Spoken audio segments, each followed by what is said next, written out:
ছিনিয়ে নেওয়া হবে। একবার যে এন্ট্রি পাবেন আর জান্নাত থেকে বের হওয়া লাগবে না।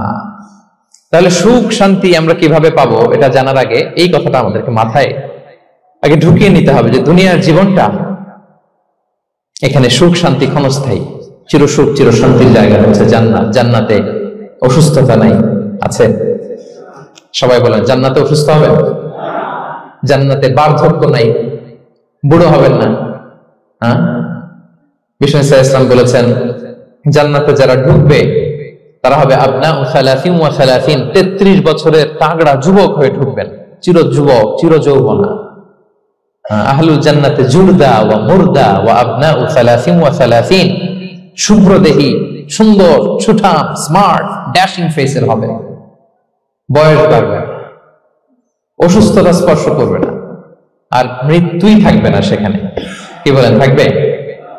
ইউতাল মাউতু বিকাবশিন আমলাহ, সাদা একটা বকরির আকৃতিতে মৃত্যুকে আনা হবে। ফায়ুযবাহুল মাউত, মৃত্যুকে সেদিন মৃত্যু দেয়া হবে, মৃত্যুকে জবাই করে বলা হবে ইয়া আহলাল জান্নাতি খুলুদুন ফালা মাউত, হে জান্নাতবাসীরা নো টেনশন, এনজয়। সুবহানাল্লাহ করবেন না? সেই জান্নাতে যেতে আমরা চাই কি চাই না? সবাই চাই তো? আমরা এই ওটা এপিক সিভিক হলে যেমনি একত্রিত হলাম, আল্লাহর জান্নাতেও যেন আমরা একত্রিত হতে পারি। আল্লাহ তৌফিক দান করুন, আমিন। আল্লাহুম্মা আমিন ইয়া রাব্বাল আলামিন। প্রিয় সুধী, তাহলে কোন টপিকে আমরা এগোচ্ছি আপনারা বুঝতে পারছেন তো না? পারছেন? আলহামদুলিল্লাহ। কি করে আমরা একটা সুখী সমৃদ্ধ জীবন পেতে পারি, এবার আমি মূল আলোচনায় ঢুকে যাচ্ছি। আল্লাহ বলেন ফালানুহিয়ান্নাহু হায়াতান তাইয়্যিবা, ইসলামের গাইডলাইন মেনে চললে আমি তোমাদেরকে হায়াতে তাইয়্যিবা দিব। এই শব্দটা আপনারা প্রায় শুনেছেন না? আমরা বলি না যে আমার জন্য দোয়া করবেন, আল্লাহ যেন আমাকে হায়াতে তাইয়্যিবা দেয়, বলি কিনা? অনেক মাশায়েখদের কাছে দোয়া চাইলে দেখবেন যে ওনারা বলে যে আল্লাহ তোমাকে হায়াতে তাইয়্যিবা নসিব করুন, বলে না? এটা কি বলে? সুখী সমৃদ্ধ জীবন।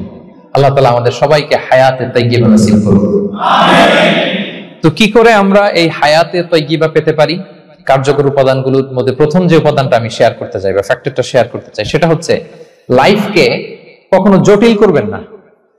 Make it simple, you will be happy. লাইফকে কি করবেন না?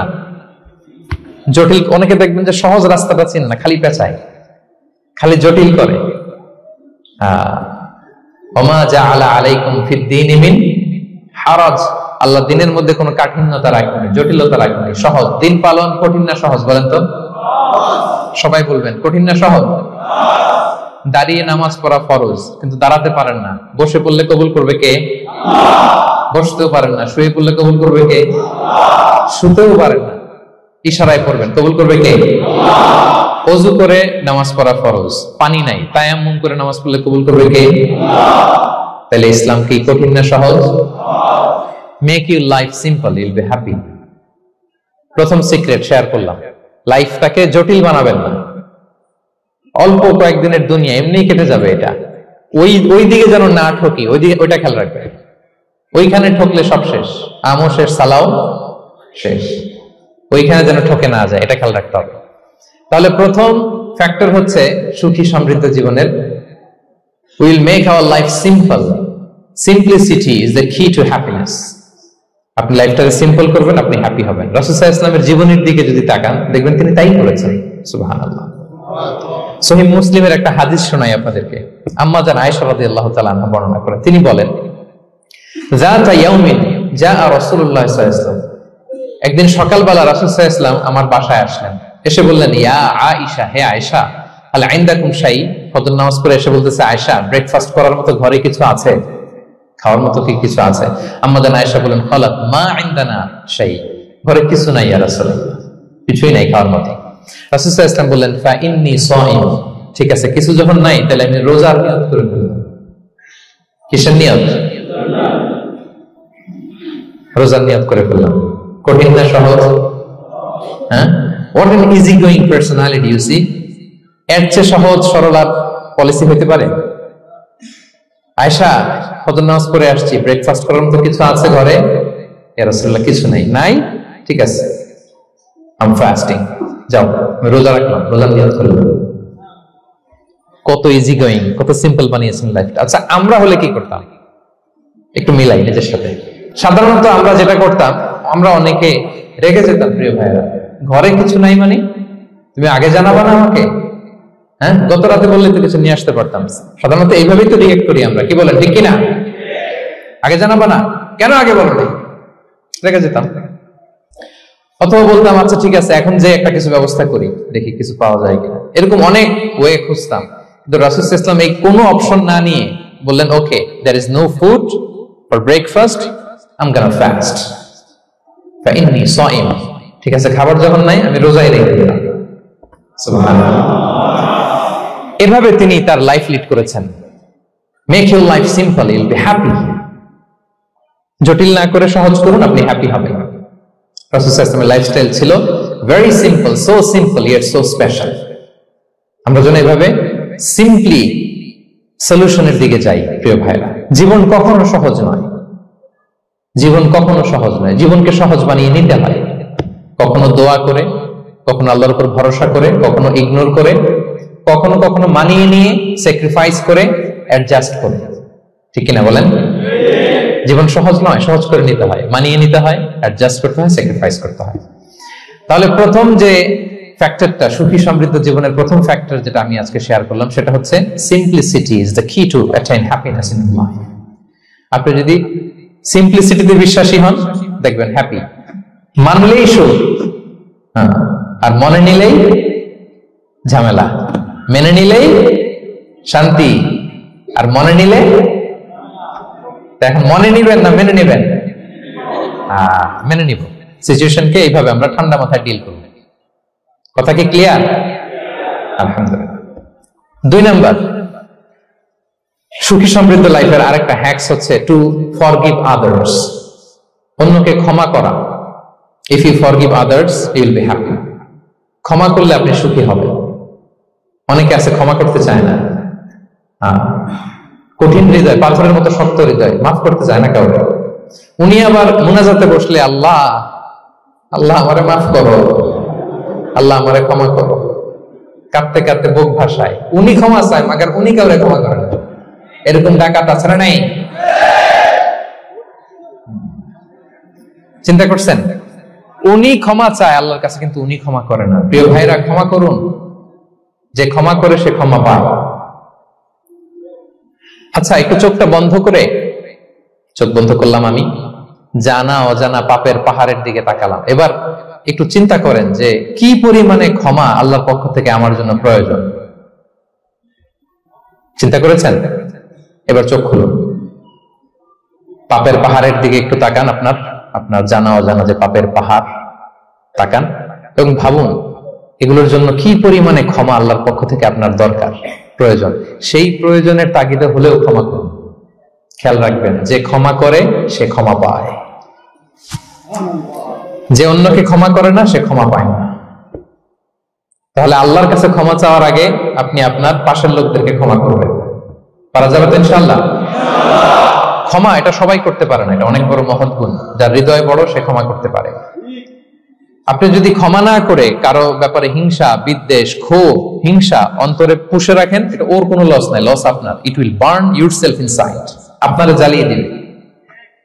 আপনি কারো ব্যাপারে ক্ষোভ রাখছেন, ক্ষোভে গদগদ, রেগে অস্থির, হিংসা, ওর কিছুই হচ্ছে না, হচ্ছে কার? আমার। আপনাকে জ্বালিয়ে পুড়ে শেষ করে দিবে।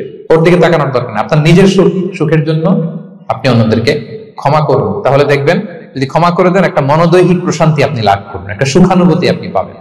ক্ষমা করে দেন, রাগ, ক্ষোভ, হিংসাকে না বলুন, মনটাকে নির্ভর রাখুন, ইউল বি হ্যাপি। কথা বুঝতে পেরেছেন? এবার চমৎকার একটা হাদিস শোনাবো, যা বলবো তার পক্ষে হাদিস শোনাবো। মুসনাদে আহমদ ইবনে হাম্বলের একটা হাদিস। বিষ্ণু ঈসা ইসলাম সাহাবাদেরকে নিয়ে একটা মজলিসে বসা। হঠাৎ করে তিনি বললেন, ইয়াতলু আলাইকুমুল আনা রাজুলুন মিন আহলিল জান্নাহ। ঠিক এখনই একজন এসে এই মজলিসে তোমাদের মধ্যে বসবে, সে জান্নাতি। সে কি? এটা শোনার পরে তো সব সাহাবারা নড়ে চড়ে বসলো। কিরে, রাসূল সাল্লাল্লাহু আলাইহি ওয়াসাল্লাম একজনকে জান্নাতের অ্যানাউন্সমেন্ট দিচ্ছে, কে সে, কি তার আমল? তো দেখা গেল এক আনসারী সাহাবা প্রবেশ করেছে, তার জুতা দুইটাকে বগল দাবা করে, কিন্তু কেউ তারে চিনে না। তারা যে এক্সপেকটেশন করছিল যে খুব আল্লাহওয়ালা এমন কেউ আসবে, না, সাধারণ, চিনে না কেউ তাকে। সবাই অবাক হলো যে কি তার আমল, রাসূল সাল্লাল্লাহু আলাইহি ওয়াসাল্লাম তাকে জান্নাতি বলে ঘোষণা দিয়েছে। কিছুদিন পরে আবারও আরেক মজলিসে রাসূল সাল্লাল্লাহু আলাইহি ওয়াসাল্লাম বললেন, ইয়াতলু আলাইকুমুল আনা রাজুলুন মিন আহলিল জান্নাহ। এখন একজন লোক আসবে, সে জান্নাতি। সবাই আবার নড়ে চড়ে বসলো, খেয়াল করলো দেখি কে আসে, দেখি কে আসে। দেখলো আবার সেই আনসারী সাহাবী আসলো। সবাই তো অবাক। তার কিছুদিন পরে আরেক মজলিসে রাসূল সাল্লাল্লাহু আলাইহি ওয়াসাল্লাম বললেন, ইয়াতলু আলাইকুমুল আনা রাজুলুন মিন আহলিল জান্নাহ। এক লোক আসবে এখন, সে জান্নাতি। সবাই অবাক, দেখি কে আসে, আবার সেই আগের লোকটি আসে। সুবহানাল্লাহ। সাহাবীরা অবাক। সবচেয়ে বেশি অবাক হয়েছেন আব্দুল্লাহ ইবনে আমর ইবনে আল-আস রাদিয়াল্লাহু তাআলা। তিনি অবাক হলেন, ঘটনা কি? কারো ব্যাপারে তো নবীজি এমন বলেন না। কি তার আমল, কি তার গোপন রহস্য, দেখি তো খুঁজে বের করা যায় কিনা। তিনি ওই সাহাবীর বাড়িতে গেলেন, যে কৌশল করে একটা কথা বললেন, প্রিয় ভাই, আমি তোমার ঘরে মেহমান হতে চাই। অনেকদিন ধরে আমার আব্বার সাথে আমার একটু মনোমালিন্য, বাসায় না থেকে তোমার বাসায় থাকবে। আসলে মনোমালিন্য এখন হয় নাই, আগে হয়তো কখনো হয়েছে। ওইটাকে একটু কৌশল করে বলাকে আরবিতে তাওরিয়া বলে। কি বলে? তাওরিয়া, মানে একটু টুইস্ট করে কথা বলা, মিথ্যা হয় না, এটা তাওরিয়া বলে। তো আরবরা তো, সাহাবারা তো মেহমান পেলে খুশি হতেন। তিনি বললেন, হ্যাঁ অবশ্যই মেহমান হবেন, আহলান ওয়া সাহলান, আসুন। 3 দিন ওই সাহাবীর বাড়িতে তিনি থাকেন। খেয়াল করলেন কি করে না করে, ইবাদত, শেষ রাতে, মাঝরাতে। কিন্তু তিনি হতাশ। অনেক খেয়াল করার পরে হতাশ না, যেই আশা নিয়ে আসছি এরকম কিছুই দেখা যাচ্ছে না। শেষমেশ 3 দিন পরে তিনি খুলেই বললেন যে, ভাই আসলে তেমন কিছু হয় নাই আমার বাবার সাথে, যে কারণে আমি তোমার বাসায় এসেছি। আমি এসেছি তোমাকে ফলো করবার জন্য। ফলো করবার জন্য? কারণ কি? তখন তিনি বললেন, 3টা ভরা মজলিসে বিষ্ণু সাল্লাল্লাহু আলাইহি ওয়াসাল্লাম তোমাকে জান্নাতি বলে ঘোষণা দিয়েছে। আমি দেখতে চেয়েছি যে তুমি কি আমল করো, কি তোমার এমন আমল যে কারণে তুমি জান্নাতি, একটু দেখার জন্য এসেছি। রাসূল সাল্লাল্লাহু আলাইহি ওয়াসাল্লাম তোমাকে 3 বার জান্নাতি বলে ঘোষণা দিয়েছে। কিন্তু দেখলাম না, তুমি নামাজের সময় নামাজ যাও, শেষ রাতে তাহাজ্জুদ করো, তাও 2-4 রাকাত, কোনোদিন পড়ো কোনোদিন পড়ো না, কোরআন তেলাওয়াত করো, দান সদকা, স্বাভাবিক করো, অস্বাভাবিক কিছু না, আমাদের মতোই, কখনো কখনো আমাদের চেয়েও কম। তো কি তোমার গোপন রহস্য? ওই সাহাবী বলে, আমিও জানি না। কেন যে নবী সাল্লাল্লাহু আলাইহি ওয়াসাল্লাম বলছে আমিও জানি না। তবে তবে তবে একটা ব্যাপার আমি মনে করি, হয়তো এটা আল্লাহর কাছে পছন্দনীয় হতে পারে। এইবার তো আব্দুল্লাহ বলে, এই তবেটা কি হবে? সেটা কি? একটা আমল তুমি করো, এটা হয়তো আল্লাহর ভালো লাগতে পারে, সেটা কি আমাকে বলো। তখন সেই আনসারী সাহাবী বলল যে, আমি প্রতিদিন যখন রাতে বিছানায় ঘুমোতে যাই, আমি ঘুমোতে যাওয়ার আগে সবাইকে ক্ষমা করে তারপর বিছানায় যাই। আমি কারো ব্যাপারে আমার অন্তরে, আমার হৃদয়ে কোনো হিংসা, বিদ্বেষ, ক্ষোভ, রাগ পেলে পুষে রাখি না। আমি ওই দিনেরটা ওই দিন মিটাই ফেলি। আল্লাহরে বলি, আল্লাহ আজকে আমার যে কষ্ট দিয়েছে, জুলুম করেছে, যার সাথে আমার মনোমালিন্য হয়েছে, কারো ব্যাপারে কোনো কমপ্লেইন, অভিযোগ, রাগ, ক্ষোভ কিংবা হিংসা আমার হৃদয়ে নাই। আল্লাহ আমি সবাইরে মাফ করে দিব। এইটা বলে আমি বিছানায় ঘুমাতে যাই। আল্লাহু আকবার। আব্দুল্লাহ ইবনে আমর ইবনে আল-আস বলেন, হাদা হুয়া, আরে এটাই তো সেটা, যেটা তুমি ছোট আমল মনে করো, সেটা এত সহজ নয়। আমরা অনেকেই হয়তো এটা পারি না, তুমি পেরেছো। এজন্যই আল্লাহ তাআলা তোমার মর্যাদার উপর বাড়িয়ে দিয়েছে। পড়েন সুবহানাল্লাহ। প্রিয় ভাইরা, যে ক্ষমা করে তার মর্যাদা বাড়িয়ে দেয় কে? এখন থেকে কি করবেন? অন্তরে ক্ষমা, রাগ, ক্ষোভ এগুলো পুষে রাখবেন। কি করবেন? পারবেন? আমরা এখন থেকে ঘুমোতে যাওয়ার আগে ক্ষমা করে দিব। আপনি যদি ক্ষমা করতে পারেন, অনেকে পারে না, না পারলে সে কষ্ট পায়, তার মধ্যে কষ্ট কাজ করে। আপনি যদি কষ্টটাকে হালকা করতে চান, আপনি ক্ষমা করে দিবেন। রাসূল সাল্লাল্লাহু আলাইহি ওয়াসাল্লাম মক্কা বিজয়ের পরে সাধারণ ক্ষমার ঘোষণা দিলেন। 3-4 জনকে তিনি এক্সিকিউশন করলেন, শাস্তি দিলেন। তারপরে তিনি সাধারণ ক্ষমা, যে তাকে মেরেছে, বাড়ি হারা করেছে, ঘর হারা করেছে, নামাজ পড়ার সময় ওটার নারী ঘুরি চাপিয়ে দিয়েছে, ফাঁস লাগিয়েছে গলায়, সবাইকে গণক্ষমা। তিনি বলেছেন, লা তাসরিবা আলাইকুমুল ইয়াউম ইযহাবু ফাআনতুমুত তুলাকা, সে কোনো প্রতিশোধ নাই, সবাইকে আমি ক্ষমা করে দিলাম।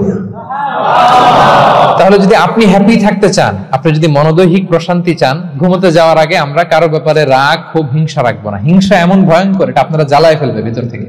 It will burn yourself inside. তাহলে আমরা ক্ষমা করব। কি করব? তাহলে আমরা হ্যাপি হব। তাহলে কয়টা ফ্যাক্টর বললাম? 1 নম্বরে কি ছিল? Simplicity, make your life simple, you will be happy, right? 2 number ক্ষমা, আমরা ক্ষমা করে দিব, ক্ষমাশীল হব। কারণ আমারও তো ক্ষমার দরকার আছে। কি বলেন? আমি গোদ ধরে থাকলাম, আমি মাফ করি না, কিন্তু আমি আবার মাফ চাই। এরকম করা যাবে না। ক্ষমা করব, তাহলে আমরা ক্ষমা পাবো ইনশাআল্লাহ। সুখী সমৃদ্ধ জীবনের 3 নম্বর ফ্যাক্টর হচ্ছে try to make others happy, you will be happy. আপনি অন্যকে হ্যাপি রাখার চেষ্টা করেন, দেখবেন যে আপনি হ্যাপি হয়ে গেছেন। আমরা সবাই নিজেকে নিয়ে ব্যস্ত, আমার আমার আমার বলতে বলতে অস্থির, আর স্বস্তি আসে না হৃদয়ে, চিত্তে শান্তি নাই, অস্থির। কারণ আমি আমার এগুলো বললেই অশান্তি হয়। আর যদি আমাদের, আমরা সবাই এইভাবে প্ল্যান করলে সুখ শান্তি ঢেলে দেয় কে? 3 নম্বর হচ্ছে try to make others happy, will be happy. অন্যরে হ্যাপি বানাতে চান, আল্লাহ আপনারে হ্যাপি বানায় দিবে। অন্যকে হেল্প করেন, অন্যকে দেন, দেখবেন কি সুখ। প্রিয় ভাইরা, দেয়ার যে কি আনন্দ, এটা যে দেয় না সে টের পায় না। দেয়ার যে কি আনন্দ, এটা যে দেয় সে পায়। দিলে একটা সুখানুভূতি আছে, অন্তরে একটা সুখ আছে। আপনি যে দান করলেন, এই সওয়াব তো আল্লাহ আপনার জন্য রেখে দিয়েছেন। আপনার ছোট্ট দান, এটাকে পেলে পুষে বাড়িয়ে, কামা ইউরাব্বি আহাদুকুম ফুলুয়া, বুখারীর বর্ণনা, যেমনি মনিব গরু পালে, বাছুর পেলে বাচ্চাটারে বড় করে, আল্লাহ বলে তোমার ছোট্ট দানটাকে পেলে পুষে বড় করে আমি উহুদ পাহাড়ের সমান করে তোমার আমলনামায় ঢুকাই দেব। এটা তো জমা আছে, কিন্তু ইনস্ট্যান্ট ইমিডিয়েট রিওয়ার্ড একটা আছে, তাৎক্ষণিক পাবেন দিলেই। ওটা কি? সুখ। আওয়াজ করে বলতে হবে, এটা কি? দিলে যে কি সুখ, এটা যারা দেয় না, যারা পকেটে হাত ঢুকায় রাখে, পকেট থেকে বের করতে চান, এরা এটা বুঝবে না। দেন দেন, আল্লাহ বলে এই বানি আদম দাও, দিলে আমি তোমার দেব। আনফিক ইয়া ইবনা আদম উনফিক আলাইক, এই বানি আদম দাও, আমি তোমার দেব। মদিনার সবচেয়ে গরিব সাহাবী হচ্ছেন বেলাল ইবনে রাবাহ রাদিয়াল্লাহু তাআলা আনহু। ওনার অ্যাসেটের পরিমাণ কত জানেন? একটা লুঙ্গি। রাদিয়াল্লাহু তাআলা আনহু টোটাল অ্যাসেটের এস্টিমেশন হচ্ছে প্রাইভেটটাকে কভার করার জন্য একটা লুঙ্গি। উনাকে বিষ্ণু ইসলাম বলেছেন আনফিক ইয়া বেলাল, বেলাল তুমিও দাও। ওয়ালা তাখশা মিন যিল আরশি ইকলালা, আরশের অধিপতির ভান্ডারে কোনো কমতি নাই। বেলাল তুমিও দাও, যা পারো দাও। তুমি এমন রবের গোলাম, তার ভান্ডারে কমতি নাই। হাদিসে কুদসিতে আল্লাহ বলেন ইবনা আদম লাউ আন্না আউওয়ালাকুম আখিরাকুম ইনসাকুম জিন্নাকুম কামু আলা সাঈদিন ওয়াহিদ, পৃথিবীর আদম থেকে শুরু করে শেষ পর্যন্ত হাজার হাজার কোটি কোটি লক্ষ মানুষ যদি একটা প্রান্তরে দাঁড়িয়ে চাইতে থাকো আমি আল্লাহর কাছে, খালি চাও এটা দাও আল্লাহ, এটা দাও, যা যা দরকার আমি যদি সব দিয়ে দেই, আমি আল্লাহর ধন ভান্ডারের 1 ইঞ্চিও কমবে না। তবে হ্যাঁ, কমতে পারে। হাদিসের শেষে আছে হ্যাঁ, তবে কমতে পারে। সুই দিয়ে সাগরের পানি যতটুকু কমানো যায়, আমার ধনভাণ্ডারের এতটুকু হয়তো কমলে কমতে পারে। ধরেন আটলান্টিক মহাসাগরের ওখানে একটা সুই দিয়ে সাগরের এখান থেকে একটু সুইটা লাগালে সুইয়ের মধ্যে একটু পানির ছিটে লাগে।